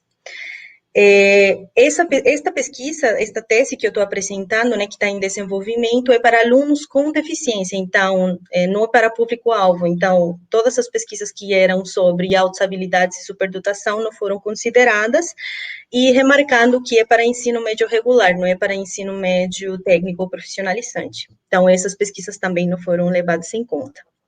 Agora, 64 dessas 103 pesquisas têm como objetivo o processo de ensino-aprendizagem. 47 nas ciências exatas e naturais e 17 nas ciências humanas. Isso quer dizer que a maior preocupação que mostram essas pesquisas é como é que os alunos com deficiência estão aprendendo os conteúdos das ciências exatas e naturais, que é quase a metade delas, né? No próximo slide, por favor. Então, num segundo momento, o que eu fiz foi eleger as pesquisas que não estavam dirigidas a um público com deficiência específica, né, que seria desse grupo de 17, nem com uma matéria determinada, porque eu queria era ter um panorama geral sobre as experiências de inclusão que estavam tendo esses alunos no ensino médio, mas que não estivesse focado no ensino-aprendizagem, né, porque não é o foco da tese. Então, essas pesquisas, o que falam, de forma geral, é que tem falta de formação de professores, e outra coisa importante de falar é que os informantes são professores, alunos, família e gestão. Então, lá tinha, esses dados, esses resultados, são compilados de diferentes vozes, né, diferentes perspectivas. Então, o que eles falam é que tem falta de formação de professores, que tem uma atitude positiva para a inclusão, porém, os professores não fazem parte do cotidiano escolar do aluno, quer dizer que os professores não estão cerca do aluno, não perguntam para ele se está aprendendo ou não, se está se sentindo bem-vindo na aula ou não. Essa é uma questão muito específica, porque parece que, no geral, quando eles têm que fazer questionários e tal, eles concordam com que tem que haver inclusão na sala de aula regular, mas eles não estão próximos dos alunos com deficiência. A inclusão é vista como um processo de socialização. Esse é o objetivo mais importante que ainda a comunidade escolar vê. Então, os processos de aprendizagem, os processos de formação cidadã, por exemplo, não se levam em conta. E a outra coisa que tem é que é preciso organizar ações institucionais, porque até agora parece que a participação dos alunos é simulada, né? Então, eles estão ali, mas estão excluídos dos acontecimentos da escola. Pode passar o próximo, por favor? Então, finalmente, para focar no que compete a essa tese, que é a participação dos alunos, como a gente estava tendo problemas para encontrar especificamente pesquisa sobre participação dos alunos, a gente tomou como participação que eles fossem os principais informantes, porque ao eles serem os principais informantes, já dá para saber como que está sendo sua experiência no ensino médio, né? Então, a gente encontrou 5 pesquisas, assim, e dessas 5 pesquisas, tinha 2 de alunos com deficiência auditiva, 2 com deficiência visual e uma que era geral. O que encontraram foi que falta contribuir para a construção de espaços que valorizem a identidade e a cultura surda. Os estudantes precisam encontrar pares linguísticos, então não é suficiente com ter um intérprete na aula. A educação no ensino médio não contribui para seus projetos de vida, isso é muito importante, porque quer dizer que eles não estão refletindo sobre a vida deles e sobre o que vai acontecer depois do ensino médio para essas pessoas com deficiência.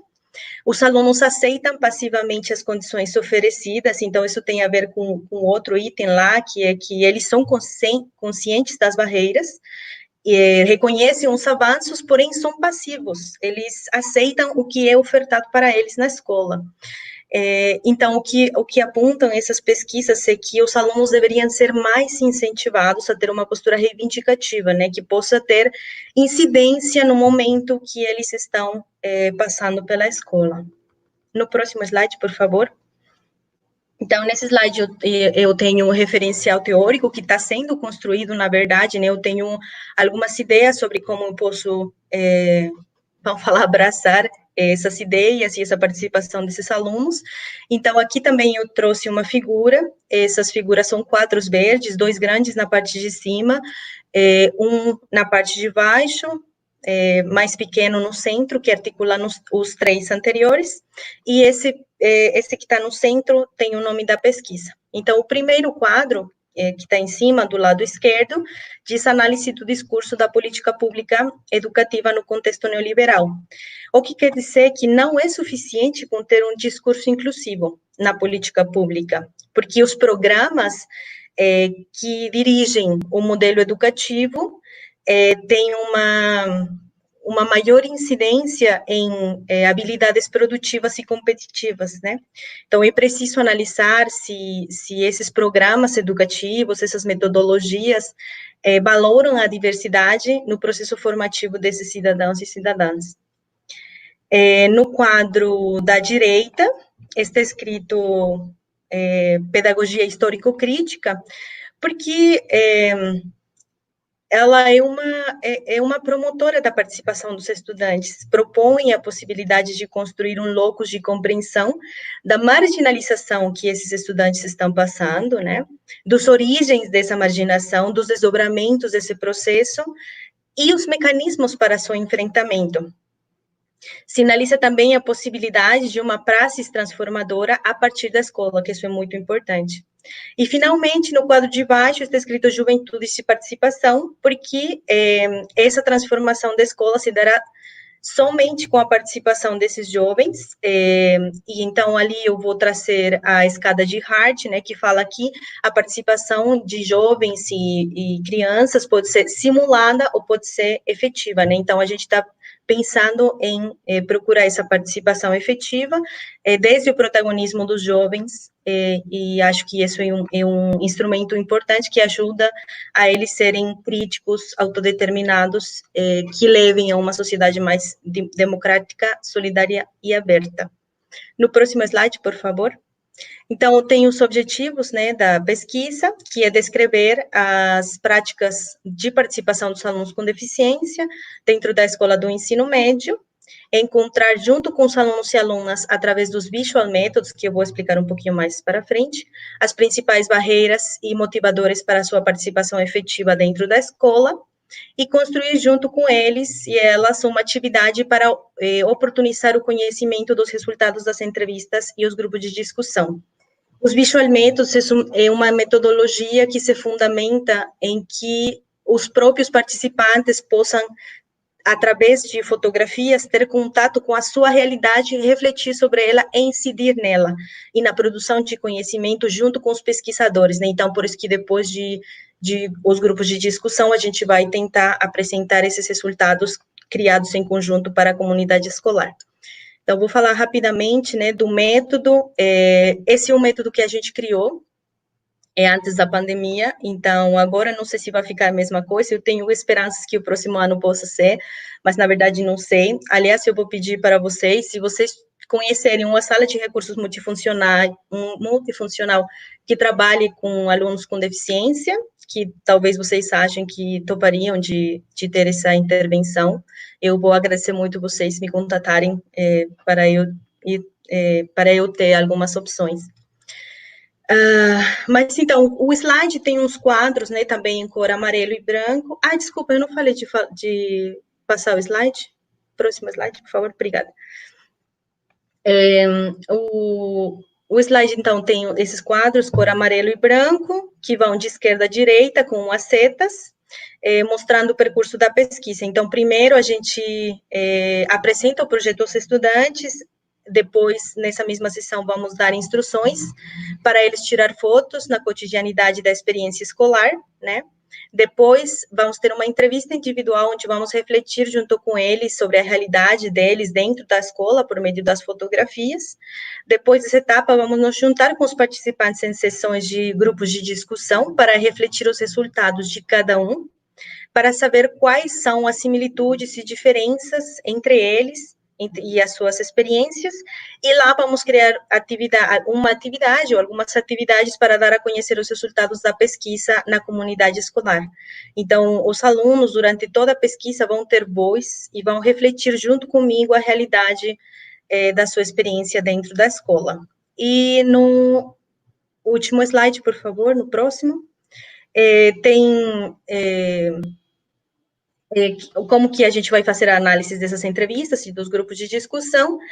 Por enquanto, eu estou pensando em Spink, que é um autor que eu trabalhei também com a professora Cristina Lacerda, né, porque o discurso pode se construir através das relações com as pessoas que estão presentes e também com as que estão ausentes. Então, olhar as relações que tem os alunos com os colegas, com os professores, com a gestão. Porém, os visual métodos trabalham com a grounded theory. Então, é uma teoria que ainda estou tentando entender, e isso está ainda em fase de construção, né, como que a gente vai fazer com essa análise. E na próxima, acho que está as referências, e é isso. Muito obrigada. Obrigada, Veridiana. Tem várias perguntas para você, mas vou deixar você respirar um pouco. Eu vou chamar o Luiz. Obrigada. Perguntas para ele. Me deram uma missão desafiante, que é fazer muitas perguntas em 10 minutos. Vamos tentar, Luiz. Uma das perguntas que fizeram para você tem relação com o tempo que o aluno fica na educação básica e a sua menção que o aluno que também está ficando mais tempo no superior. E eu quero te perguntar se você tem nos seus dados, apareceu, ou em algum outro momento, você tem alguma informação do porquê que esses alunos têm ficado mais tempo no superior. Tá sem áudio, Luiz. Disfarça.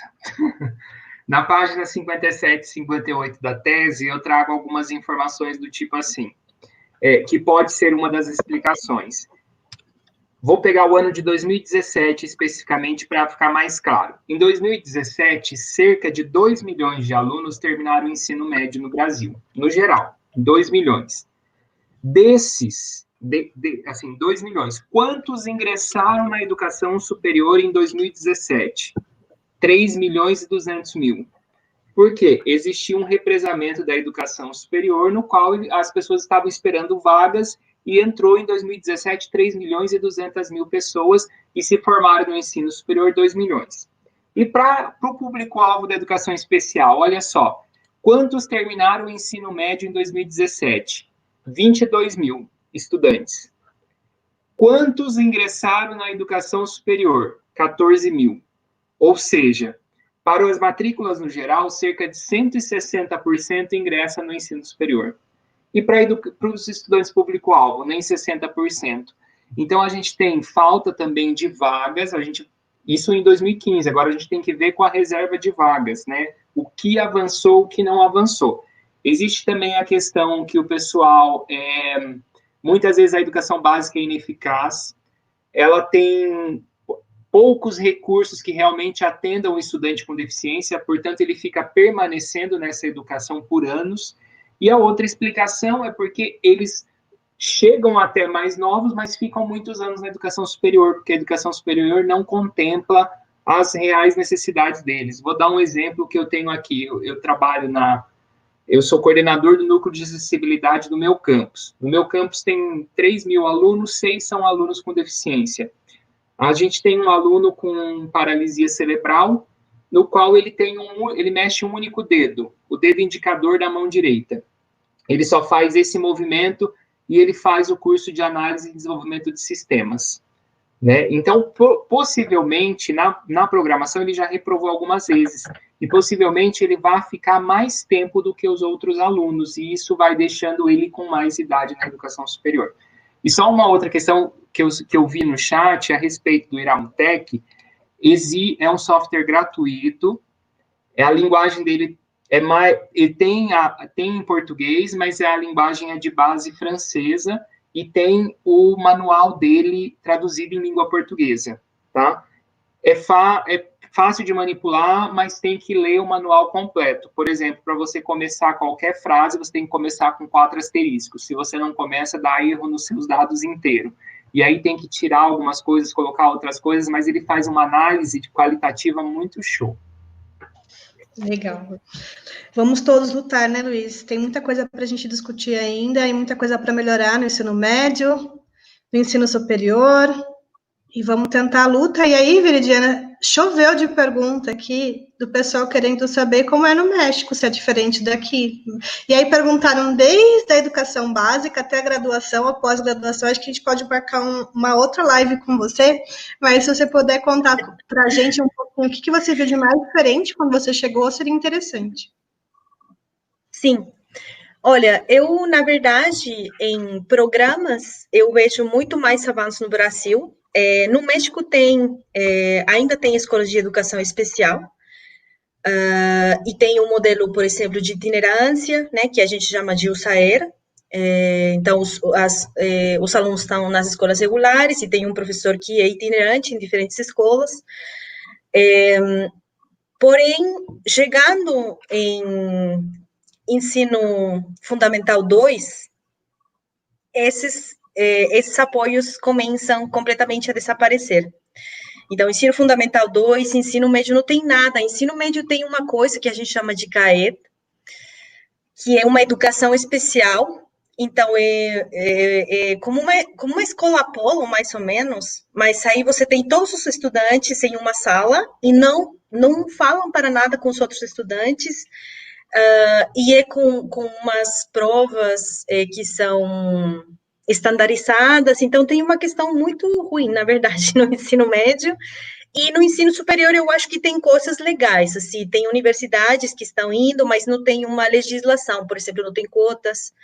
Eu acho que aqui no Brasil eu estou aprendendo muito, eu agradeço muito, na verdade, a troca, porque tem muitos avanços. O que eu acho que os programas que estão, às vezes, não ficam implantados na realidade, né? A intervenção no dia a dia dos alunos não chega, está faltando professores de educação especial e tal, mas é isso. Então, no ensino fundamental 1, parece um pouco com o Brasil, não temos esse contraturno, e no ensino fundamental 2 e ensino médio não tem quase nada, e no ensino superior, que eu acharia que tem coisas legais, tem muitas universidades trabalhando muito, por exemplo, com pessoas surdas, com programas excelentes. Perfeito, Veridiane. Depois passa o contato para o pessoal, que tem um pessoal querendo estudar no México, aí você marca o bate-papo em outro momento, que sua participação foi um destaque, tá bom? Claro, sim. Jéssica, a pergunta que fizeram, uma das perguntas, como é feito, então, o PEI no ensino médio? Como você acha que deveria ser feito o ensino médio, já que a gente não tem sala de recursos multifuncionais? Tá sem som, Jéssica? Deu? Deu, agora deu. Então, tá bom. Obrigada pela pergunta, né, quem tiver feito. E antes de falar como que a gente entende que deve ser feito o PEI, né, que pode ser feito o PEI no ensino médio, é importante esclarecer que o PEI não é um documento exclusivo para a sala de recursos multifuncionais. O que a gente tem para a sala de recursos multifuncionais é o plano de AE, que é chamado de PAEE, que é o que a resolução, a regulamentação do AE prevê. O PEI é um documento mais amplo, é um tipo de planejamento mais amplo do que o PAE. Então, a gente entende que o PAE ele faz parte do PEI, mas não é somente a atuação da sala de recurso multifuncional. Por isso que, como que pode ser a atuação a construção do PEI no contexto do ensino médio? Essa atuação, não só no ensino médio, mas também no ensino fundamental 2, ela deve envolver todos os profissionais, e no ensino fundamental 1 também. Ela não é uma atuação exclusiva, a elaboração do PEI não é exclusiva do professor de AE. O PEI ele é construído em parceria. Quem que participa da elaboração do PEI? O próprio estudante, a família dele, o professor de AE e o professor da disciplina. Qual o professor da disciplina? O professor da disciplina que o aluno tiver com defasagem nela. Por que eu digo isso? Porque um estudante de ensino médio, às vezes, ele tem 10, 12 disciplinas. E nem todas essas disciplinas ele demandam PEI.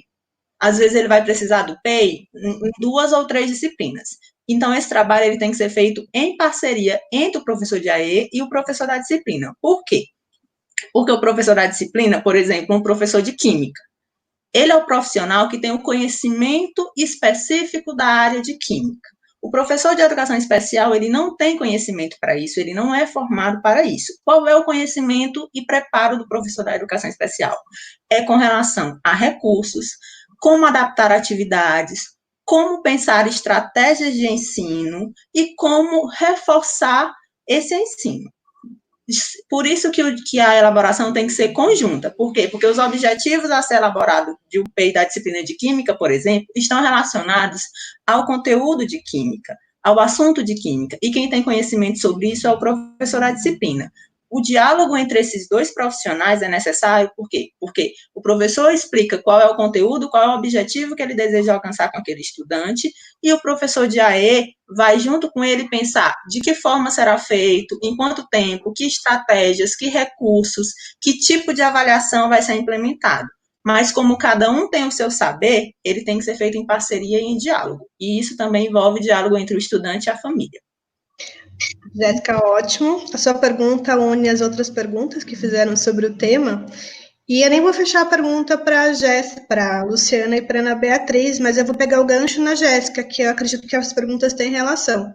Então, vocês estão trabalhando com o professor da sala comum e com o professor de educação especial nesse contexto. Conta um pouquinho o que vocês acham que seria o papel deles nesse planejamento e, no caso do PEI, dentro das possibilidades do planejamento mais amplo. Quer começar, Luciana? Pode ser? Pode. Então, vamos lá.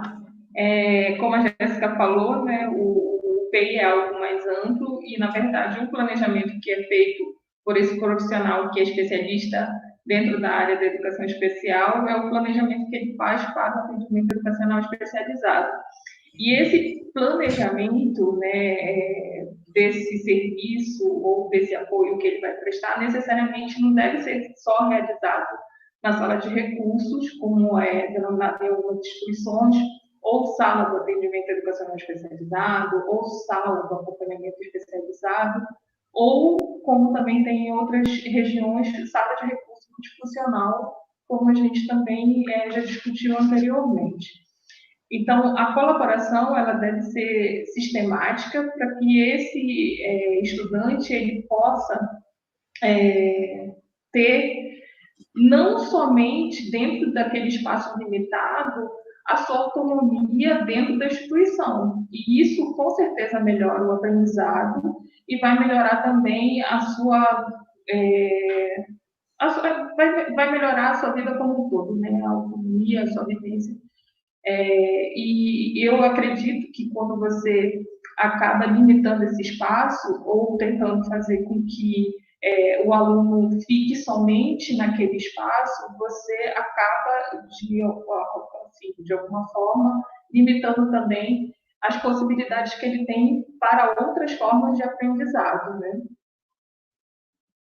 E também é importante frisar, como a Jéssica falou anteriormente também, que quando o PEI ele é indicado, ele é feito lá para aquele determinado estudante, você tem que também ter a colaboração dos outros professores. Como ela falou muito bem, é impossível, por exemplo, um professor que é especialista dentro da área da educação especial saber algo muito mais específico da matemática. O professor de matemática ele tem muito mais expertise para estar está elaborando algo muito mais próprio, né, para aquele entendimento daquele determinado conteúdo. Então, a parceria entre esses professores, ela tem que ser sistematizada também para que os planos, tanto do PEI ou o PAE, que é o plano de atendimento, eles sejam efetivados com sucesso. Obrigada, Luciana. Ana? Bom, eu vou falar um pouquinho da realidade da minha pesquisa, tá?